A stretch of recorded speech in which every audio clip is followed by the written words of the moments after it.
Thank you, Ben. Thank you, Ben, Dora, and Birgit for inviting us to give this presentation here on Sirkeli Höyük.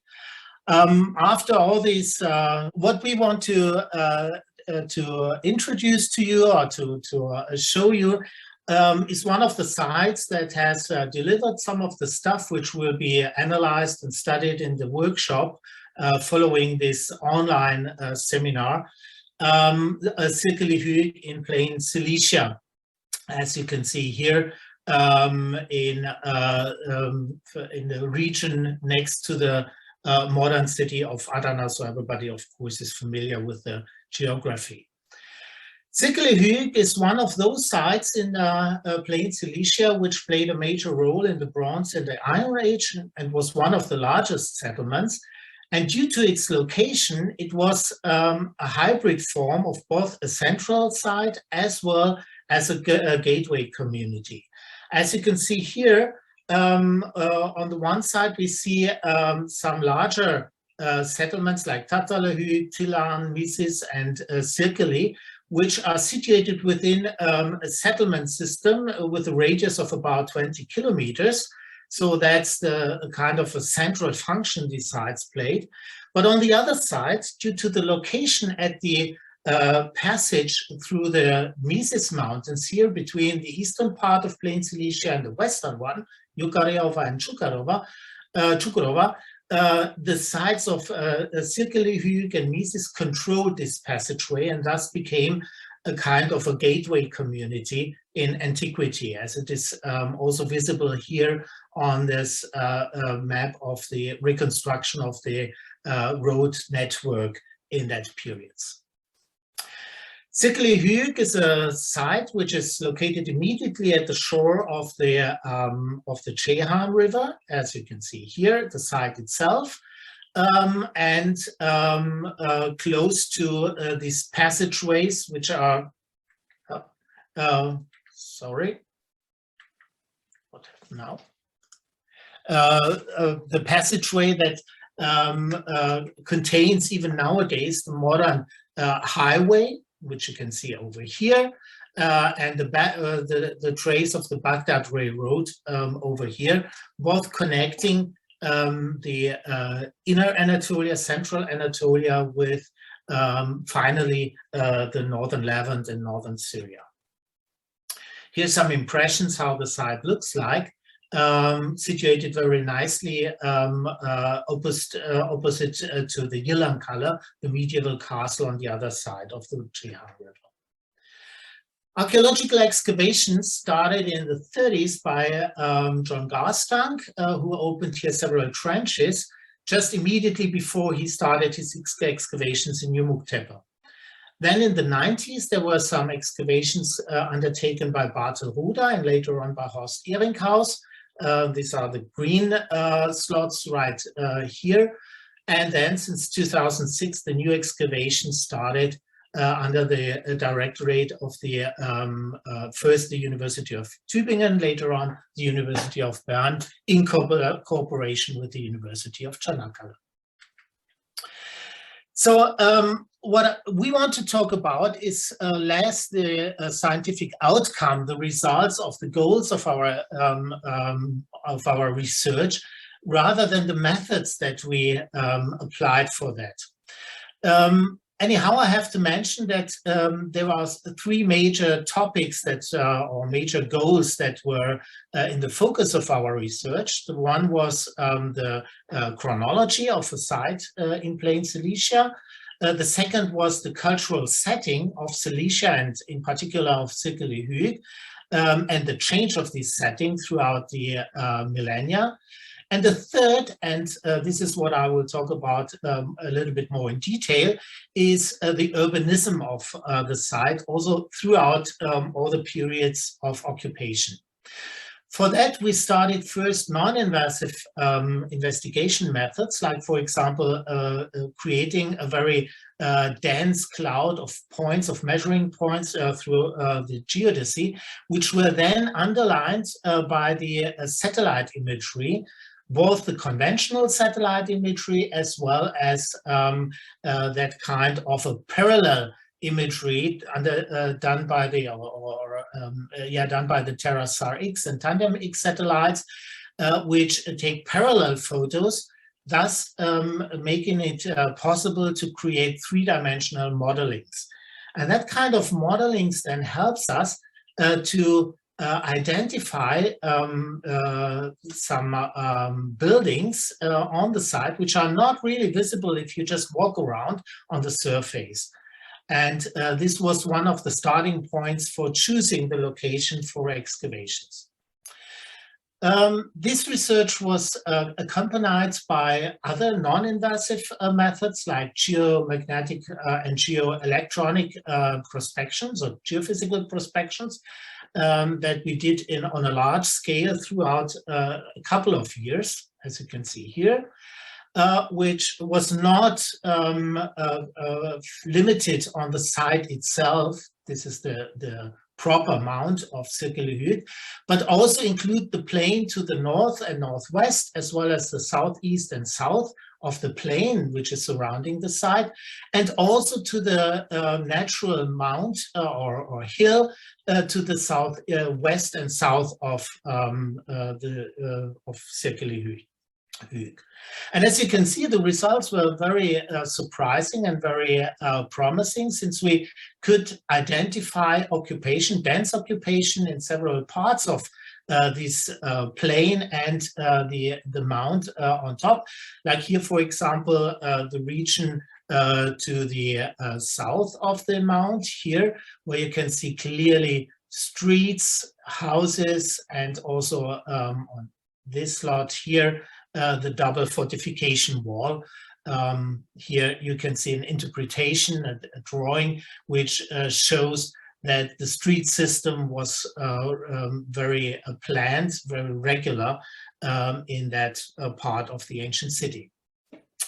And to our surprise, not only the plain was inhabited, but also the natural mount beside the Sirkeli Höyük, where we also found traces of very dense occupation. And this was accompanied by some surface observations where, for example, the city wall, to which I will come later again, was discovered on that slot where it was cut by the modern road. To date, these structures, some surface surveys have been undertaken where the scherts and other objects lying on the surface were collected just to see whether we do have indication for occupation from different periods in the specific grids that have been underlying the surface. So the results were very successful, since we could trace really we could really trace occupation remains outside of the mount, which dates back to even the Middle Bronze Age. However, it was not only on the left side of the Ceyhan River, but also on the right side of the river that occupation was attested and approved.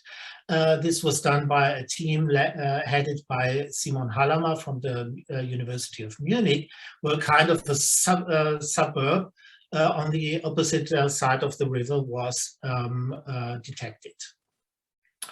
Overall, the picture that was gained by all these investigations, the non-invasive investigations first, was that of a very complex cityscape from the Bronze and Iron Ages, which contained a citadel mount, which was bipartite with a higher inner part and a terrace or plateau in the lower one in the north, then a lower town, upper town on the natural mount, suburb, and also some extramural workshop areas where kilns or remains of high temperature anomalies have been detected on the surface, as well as slags have been discovered in the survey.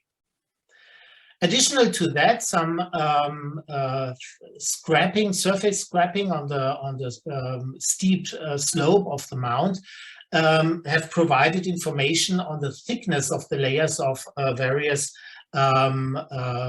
periods, like here Iron Age, Middle Bronze Age, or Late Bronze Age.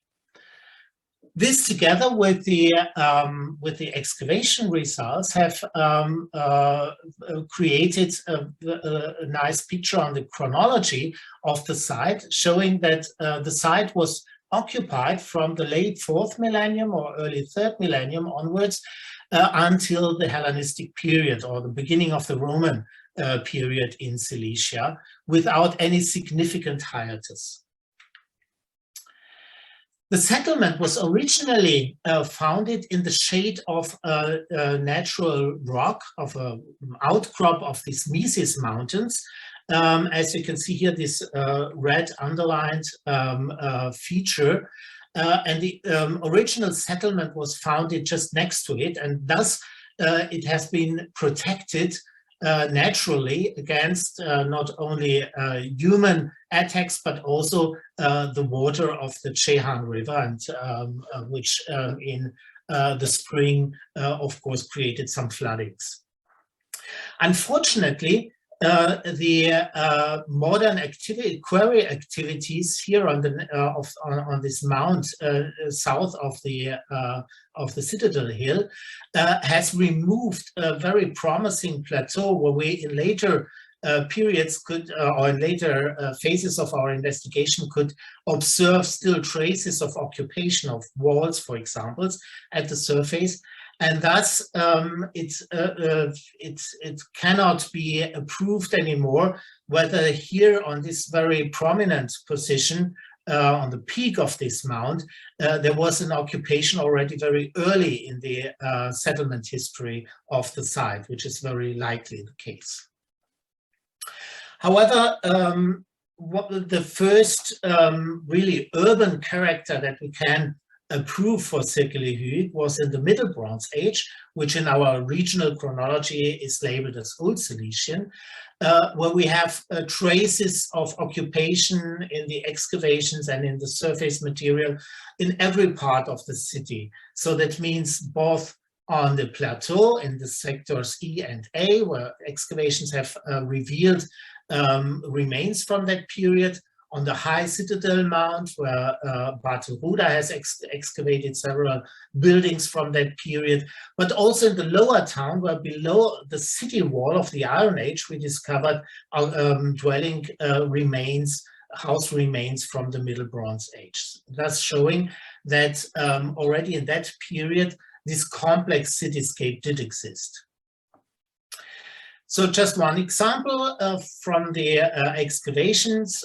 This is a stone building excavated here in the northwestern peak of the plateau, north of the proper Citadel Mount, with a stone architecture very well preserved, which we thought or a long time believed to be late Bronze Age in origin. But now it turns out that the foundation of this building already took place in the Middle Bronze Age. And this building was just in later reoccupation during the Late Bronze Age. Here it is. Here, this is the place where John Garstang opened a trench, which was never really published or documented in his few publications. That's why we call it a ghost trench, but where we could definitively trace the trench itself. And this is where he discovered that column base, this double line column base, in a secondary context. This is the only photo that is existing showing the original find situation. However, when analyzing this double line column base, we more and more came to the conclusion that this is not, as originally believed, an early Iron Age product, but rather a Middle Bronze Age product with very close similarities to some objects from Ebla. However, this period is also attested by other art objects, like, for example, this relief that was discovered in during the last campaign, showing here a standing man here, presumably the image of a king. We do not yet have a good, nice drawing of this object, which is unfortunately very strongly eroded on the surface. But nevertheless, it is very clearly visible that the iconography is very reminiscent on Northern Levantine and Mesopotamian iconography. Then this small statuette here, and also the head of these figurines, all dating to the 2nd millennium BC. Moreover, we have a lot of terracotta figurines that also show very clear connections to Northern Levant and Upper Mesopotamia, like here, these 2 examples that you can see here.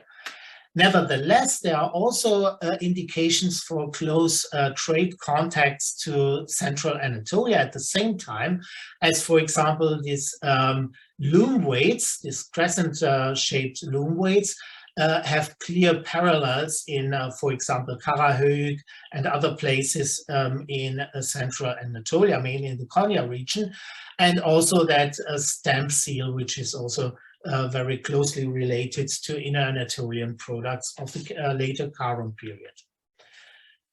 The main characteristic of the material culture of that period is the so-called painted Syro-Cilician pottery, which has its origin in the Amuk, in the plain Cilicia, and the region around Ebla. Altogether, this information clearly indicates that Cilicia was not offshore of the trade of the Karen period, since, as we know, the main trade route from Ashur to Karnish was running that way here, far north of Upper Mesopotamia and Northern Levant, and not touching plain Cilicia. But there must have been a second network and a second connection, which was running through the entity of Yamhat. This is the kingdom with its capital or centered on Aleppo, and which was obviously an alternative trade route beside the Assyrian one. And the material remains that we do have in Sirkeli Höyük clearly indicate not only the connection, the close connection of Cilicia with the kingdom of Yamhat, but makes it quite likely that it was even part of, or it could have been part of Yamhat. At least it was part of the network, of the trade network that was run by Mari and Aleppo in that time. And these are the 2 alternative routes that might have connected plain Cilicia then with Inner Anatolia. The period after the Middle Bronze Age, the Late Bronze Age, is subdivided politically into a first period in which Cilicia was part, or if not the core, of the kingdom of Kisuwatna, an independent petty kingdom between the Hittites and the Mitanni, and which is represented by specific pottery sherds in Sirkeli Höyük. And the later part, which is characterized by the domination of the Hittite Empire over Cilicia. And that is the period from which we do have the rock reliefs well known to be located at the northeastern peak of the site of Sirkeli Höyük right here. There's the one very famous relief of Muwatalli II. This is the earliest depiction or rock relief depicting Hittite kings known so far, showing Muwatalli II. And there is another one next to it, which we always believe to have been intentionally mutilated in antiquity, since it was very badly preserved. So here you can see the situation where these 2 reliefs are situated, one here the other there.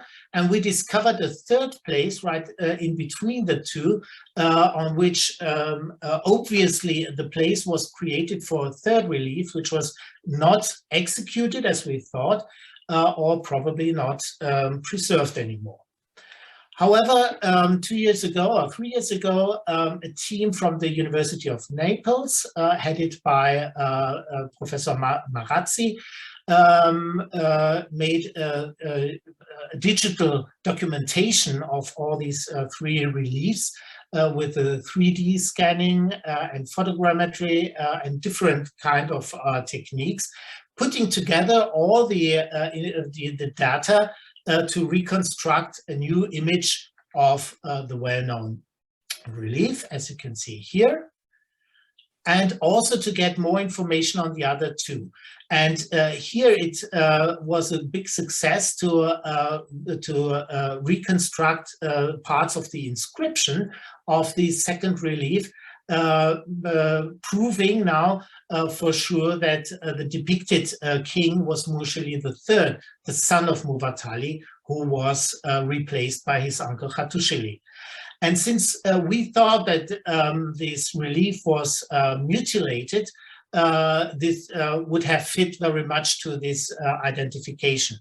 However, other investigations that we conducted with two geologists and stone conservators from Germany turned out that this the situation, the preservation of relief 2 is not the result of a mutilation, but it is the result of erosion.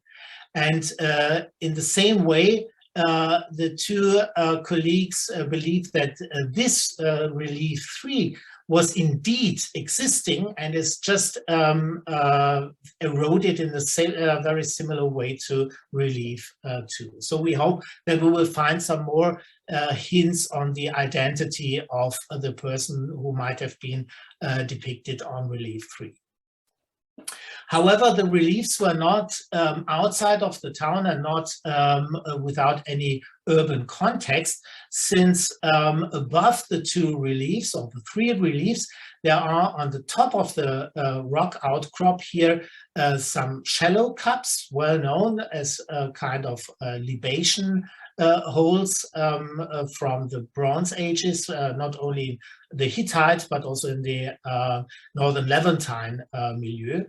And a stone building next to it, which was obviously, or now as we know from the new excavations, which was founded during the Middle Bronze Age already, and was still in use during the Hittite period. However, the existence of this relief and several others indicate that in the Hittite period, that might have been a kind of a sacred road from Sirkeli over Hemite up to Hanieri, Imamkulu, Tasce, and Firaktan. So that's a chain of rock reliefs from more or less the same period, or just within executed within 1 or 2 generations, connecting the plain Cilicia, or part of Kisuvatna, with the core or the heartland of the Hittite Empire. However, here you can see some objects dating to the same period from the excavations here, and also the pottery. I will not go into detail with that. So here you see that the remains of that period are not exclusively discovered on the plateau, but also on the summit of the mount, Citadel Mount in Sector D, which I will show you in a moment. But here we have some silo pits and some storage jars from that period. The Iron Age is a period which is once again attested in every single trench that we have opened. And in the excavation that I will just show you some features, we could see that in that period, at latest, the citadel was really subdivided into this outer part and the inner part, separated by a fortification wall, which has been excavated right here. And the outer citadel was protected by a glacis, which formed this very steep slope right here. And the glacis was supported by some walls, parallel running walls, that were obviously kind of a substructure of this glacis. And on top of the glacis, we discovered the collapse of the Iron Age occupation right here, even with some roof ties. Another building from the Iron Age that was investigated on the summit of the Citadel Mount here in Sector D was already visible on the geomagnetic prospection, like here, a large square building, and also on this 3D modeling that I showed you at the beginning of the lecture. This is what we have exposed so far from that building, with the footing of the originally mud brick walls, which are not preserved anymore, but the stone footings are still preserved, and the floors with a high quantity of ceramic vessels as parts of the inventories. Here's some impressions showing here the subterranean foundation wall and the footing on which then the mud brick walls were situated. In the lower town, at that time, a double fortification system existed, consisting of the main wall, which you can see here, with a city gate here with a drainage system, a tower, and here the wall itself, and a smaller outer wall running parallel to the main wall. And here we can see that in the original phase, we have that kind of access with band axis and a very broad chamber. This is very reminiscent on the architecture of the city gates in Karatepe. And in the later phase, that was transformed, and then we have a central access through the two city walls. Here you have some impressions of the architecture of this city wall. Here, this is the outer wall, and here is a series of street pavements in between outer and inner city wall. Next to the city wall, remains of houses were excavated, which date all to the 8th and 9th till 8th and 7th centuries. Then on top of this natural, the natural hill next to the Citadel Mount. So here you can see the Citadel Mount, and this is the natural mount that was partly destroyed by these modern quarry activities. Here, even in the excavations of Bartelruda, a necropolis was attested, consisting of that kind of ordinary burials, which date to the Roman period, and some chamber tombs, which were also believed to date to the Roman, or at least to the Hellenistic period. But our re-investigations undertaken by Alexander Solé from Berlin has shown that these chamber tombs were on the one side cut into an old quarry. You see here the traces of the quarry, which was probably used for during the construction period of the city wall. And second, that the chamber tombs, which were of course looted in antiquity, but contained a large quantity of Iron Age sherds. And also the architecture of the tombs is very similar to what we know from Cyprus, making it very likely that they date to the Iron Age. However, next to them, some buildings have been exposed, containing or consisting of cellar rooms, which were cut into the natural bedrock, and then the walls of the standing architecture. That altogether formed that kind of a city system with an upper town, with the lower town, with the citadel, a bipartite citadel with the inner part and the plateau, the outer part, and a suburb and the workshop areas, and thus being in some respects a very clear representative of what we would call the Syro-Hittite or Neo-Hittite urbanism. Here's some objects from that period, like this iron axe or different types of fibula from bronze and iron. Other objects, weapons, tools made of metals, terracotta figurines in an Eastern Mediterranean style with this painted decoration, but also that mold in a rather Mesopotamian or Northern Levantine style, depicting a nude female. Then glyptics, seals, mainly stamp seals, some scaraboids in between, but also some cylinder seals as well, all from the Iron Age. And one of them is quite interesting since it contains an inscription both in hieroglyphs and in cuneiform, mentioning not only country Kuva, which might have been the same as Kue, the Assyrian designation of plain Cilicia, but also the head of a city of Lavasa, which might have been the same Lavasantia known from already late Bronze Age texts. The ceramic shows the very close connection of Cilicia with Cyprus in that period, with the so-called Cypro-Cilician painted pottery. Here just some examples to give you an impression, and also with a number of very high luxury goods like that, and some Eastern Greek imports.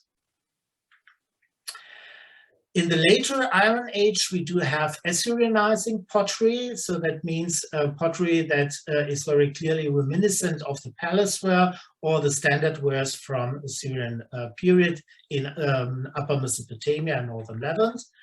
And there are also some examples for the so-called post-Assyrian pottery, indicating here now that we do have also occupation from the Persian and the Neo-Babylonian periods.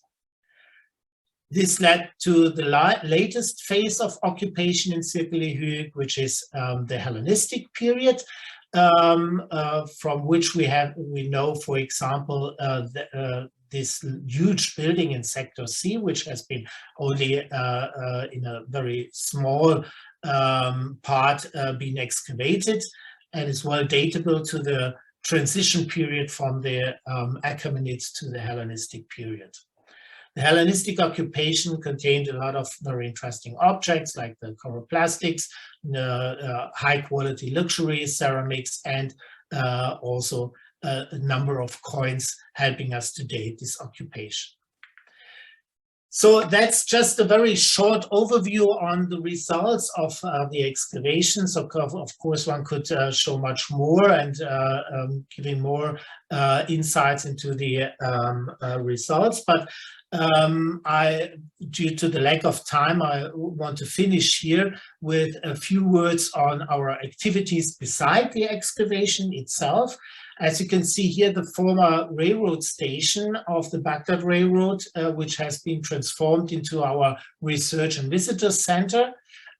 Here we do not only do our scientific work, the documentation and restoration of all the objects that we discover, but we also do some training, like for example in graphic documentation, as you can see here, or in the flotation of the samples, about which we heard a lot, mainly from Doha today, but also the geodesy, how to use all the equipments to make these excavations and this research possible.